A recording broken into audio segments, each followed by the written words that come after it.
বীরভূমের নলহাটির 1 নম্বর ব্লকে গণ ইস্তফা দিয়ে বিক্ষোভ বিএলওদের। এসআইআর এর কাজ প্রায় শেষ পর্যায়ে পৌঁছাতে ফের শুট চড়ালেন বিএলওরা। আজ নলহাটি 1 নম্বর ব্লক অফিসে এসে বিডিওর কাছে এসআইআর সংক্রান্ত কাজের প্রতিবাদে গণ ইস্তফা দিতে হাজির হন এলাকার বিএলওরা।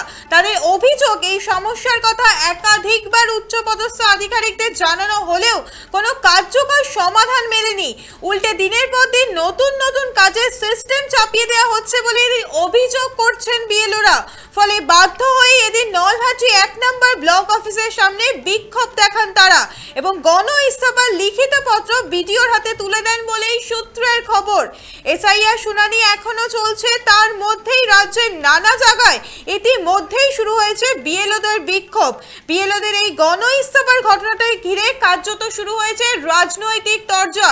বীরভূমের নলহাটির 1 নম্বর ব্লকে গণ ইস্তফা দিয়ে বিক্ষোভ বিএলওদের। আরো বিস্তারিত জানবো, টেলিফোনে রয়েছে আমাদের প্রতিনিধি বিপিন পাল। বিপিন, কি অভিযোগ উঠছে কি জানতে পারছো? হ্যাঁ শ্রাবন্তী, দেখো পুরো রাজ্য জুড়ে কিন্তু ভোটার তালিকা সংশোধনের কাজ ইতিমধ্যে কিন্তু শুরু হয়ে গেছে, কিন্তু সেই ভোটার তালিকার সংশোধনের কাজ শেষ হওয়ার প্রায় শেষ পর্যায়ে পৌঁছতেই ফের সুর চড়ালেন কিন্তু বিএলওরা। আজ বীরভূমের নলহাটি যে 1 নম্বর ব্লক রয়েছে, সেই 1 নম্বর ব্লকের একাধিক বিএলওরা রাস্তায় নেমে নির্বাচন কমিশনের বিরুদ্ধে কিন্তু বিক্ষোভ দেখাতে শুরু করেন। এমনকি গণ ইস্তফা দেওয়ারও কিন্তু হুঁশিয়ারি দেন বলে কিন্তু সূত্র মারফত কিন্তু জানা যায়। তবে বিক্ষোভকারীরা যেমনটা অভিযোগ করছেন, ভোটার তালিকার যে সংশোধনের কাজ আছে, সেই কাজে যে ব্যাপক তথ্যর যে অসঙ্গতি রয়েছে, সেই অসঙ্গতি কাজের জন্য একাধিকবার বেশ কিছু ত্রুটির কারণে সাধারণ মানুষকে কিন্তু বারবার কিন্তু তাদেরকে নোটিশ পাঠাতে হচ্ছে। এমনকি তারা থামাবো, বিএলওরা কি বলছেন শুনবো। হাপুর গ্রামের 74 পাটের বিএলও আমাদের এসআইআর নিয়ে একটা আতঙ্কিত ছিল যে এসআইআর হবে, এসআইআর হবে, এসআইআর হবে। এসআইআর হতে হতে যে ফর্মগুলো আমাদের এসআইআর দিল, সেগুলো আমরা বাড়ি বাড়ি গিয়ে সব বাড়িতে দিলাম। ওদেরকে বললাম তোমাদের 2002 সালে বাবা মায়ের যে আছে সব ডকুমেন্ট জমা করে এসআইআর ফর্ম পূরণ করে আমাদেরকে দিল। আমরা সেগুলো আবার আপলোড করে অফিসে জমা দিলাম, ইলেকশনে জমা দিলাম। ইলেকশনে জমা দেওয়ার পর একটা খসড়া বেরিয়ে এলো। আমরা ভাবলাম, এলাকার লোক ভাবলো যে খসড়া দেখে ভাবলো যে সবারই আমাদের নাম সঠিক আছে। সঠিক আছে থাকতে থাকতে আমাদের দেখছি আবার হঠাৎ লজিক্যাল ডিসপেন্সিতে আমাদের আবার নাম চলে এলো। সেগুলো আমাদেরকে বললো একটা অ্যাপসে পাঠিয়ে দিল। সেগুলো আমরা আবার এলাম। আমরা আবার আসার পর বললো যে এগুলোতে একটা করে ডকুমেন্ট নিয়ে আপলোড করতে হবে। সেই ডকুমেন্টগুলো নিলাম, নিয়ে আপলোড করে দিলাম। এবার আপলোড আমরা তো সঠিক ডকুমেন্ট নিয়েছি। আপলোড করার পর আমাদের বললো যে হয়ে গেল, কটা বাকি ছিল। তারপরে আবার দেখছি মেসেজ খুলে দেখছি যে হেয়ারিং ডিসপোজে আবার চলে গেছে। এবার হেয়ারিং এ ঢুকে গেছে। বাড়িতে গিয়ে আবার বলছি যে তোমাদের হেয়ারিং হবে, তোমাদের আরো ডকুমেন্ট লাগবে। আমাদেরকে বলছে এই ডকুমেন্ট এই ডকুমেন্ট। বাড়িতে যখন যাচ্ছি তখন বলছে কটা করে ডকুমেন্ট লাগবে আপনাদেরকে বলুন তো। একবার এসছেন, সেটাতে হয়নি। ভিডিও কি বলছেন শুনবো। ওনাদের দাবি আমরা শুনলাম, দাবিগুলো আমি দেখলাম। ওনাদের দাবিটা আমি ঊর্ধ্বতন কর্তৃপক্ষকে জানাবো। আমরা চেষ্টা করবো যাতে ওনারা ঠিকমতো ওনাদের শরীর স্বাস্থ্য ঠিক রেখে কাজ করতে পারে, সেটা আমরা চেষ্টা করবো। ঊর্ধ্বতন কর্তৃপক্ষকে জানাবো, যেটা ওনারা ডিসিশন দেবেন ঊর্ধ্বতন কর্তৃপক্ষ, সেটা ওনাদের আমি চাই। ওনারা বলছেন, আমরা ওনাদের সঙ্গে সেটা কথা বলছি। কাজ তো বন্ধ হতে পারে না, ওনাদের সাথে কথা বলছি। আমরা চেষ্টা করবো ওনাদের কষ্টটা যতটা লাঘব করা যায়, ওনারা যাতে আরো ভালো পরিবেশে কাজ করতে পারে, সেটা আমরা চেষ্টা করছি। আবারও ফিরবো আমাদের প্রতিনিধি বিপিনের কাছে। বিপিন, তুমি যেমনটা জানাচ্ছিলে। হ্যাঁ শ্রাবন্তী, দেখো বিএলওরা যেমনটা অভিযোগ করছেন যে একই কাজের জন্য একাধিকবার কিন্তু সাধারণ মানুষের নোটিশ পাঠানো হচ্ছে এবং এর ফলে যে নোটিশের যে তথ্য, সেই তথ্যগুলো যখন সাধারণ মানুষের কাছে সংগ্রহ করতে যাচ্ছে তারা, তাদের সেই সাধারণ মানুষের রোষের মুখে পড়ছেন কিন্তু বিএলওরা। এমনই কিন্তু তারা অভিযোগ করছেন।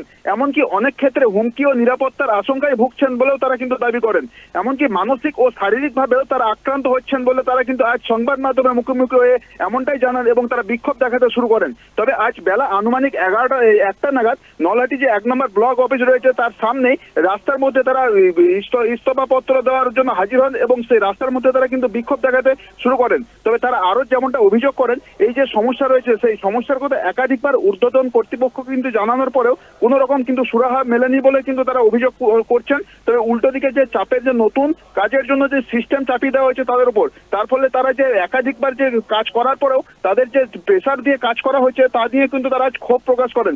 যদিও বিডিওর কাছে একটি লিখিতভাবে স্মারকলিপি জমা দেন এবং বিডিও জানান যে ঊর্ধ্বতন কর্তৃপক্ষকে বিষয়টি জানানো হবে, তবে কিন্তু এছাড়াও কিন্তু যে বিএলওরা রয়েছেন সেই বিএলওরা কিন্তু তারা বলেন এর পরবর্তীকালে যদি তাদের কোনো সুরাহা না মেলে তারা কিন্তু আরো বৃহত্তর আন্দোলনের পথে কিন্তু নামবে।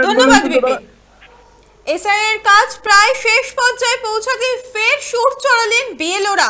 আজ নলহাটির 1 নম্বর ব্লক অফিসে বিডিওর কাছে এসআইআর সংক্রান্ত কাজের প্রতিবাদে গণ ইস্তফা দিতে হাজির হন এলাকার বিএলওরা। বীরভূমের নলহাটির 1 নম্বর ব্লকে গণ ইস্তফা দিয়ে বিক্ষোভ বিএলওদের। এসআইআর এর কাজ প্রায় শেষ পর্যায়ে পৌঁছাতে ফের সুর চড়ালেন বিএলওরা। আজ নলহাটি 1 নম্বর ব্লক অফিসে এসে বিডিওর কাছে এসআইআর সংক্রান্ত কাজের প্রতিবাদে গণ ইস্তফা দিতে হাজির হন এলাকার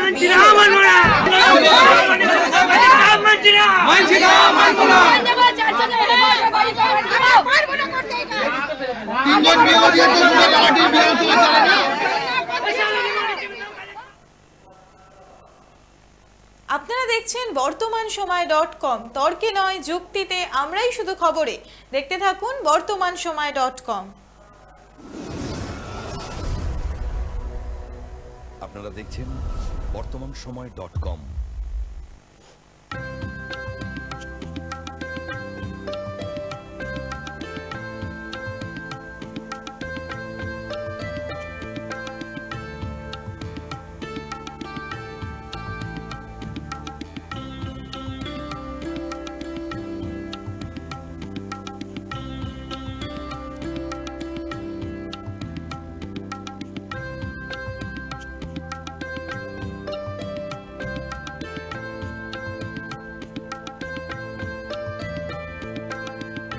ইমারতি দ্রব্যের ক্ষেত্রে বিগত 40 বছর ধরে বিশ্বস্ত প্রতিষ্ঠান কল্যাণী আইটিআই মোড়ের শঙ্কর ট্রেডার্স।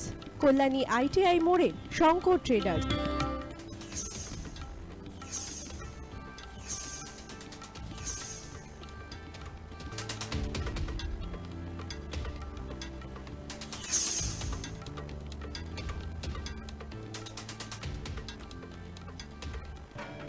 আসন্ন উৎসবের মুহূর্তে ভাবছেন ফ্যামিলি নিয়ে কোথায় খাওয়া দাওয়া করবেন? আর চিন্তা নেই, একই ছাতার তলায় আপনি পাবেন family poolside garden cum restaurant, family rooftop restaurant cum bar এবং এবার দুর্গাপুজোয় স্পেশাল আনলিমিটেড বুফে পাবেন অনেক কম মূল্যে।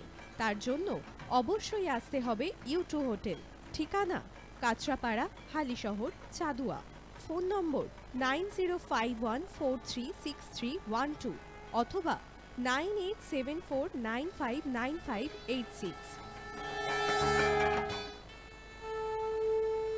বাসন্তী রং ছুঁয়েছে যখন জীবনের বিশ্বাস, সিঁদুরে সরাজ আগে বধূ সাজ, মন তুই ভালোবাস। যত আকুলতা হয়েছে 12টা বাসন্তী সংলাপ, এসে যাক তোহে আদরে আবেশে বন্ধু সবার Nayanmoni Agomoni Basanti fashion private limited, Kanchrapara.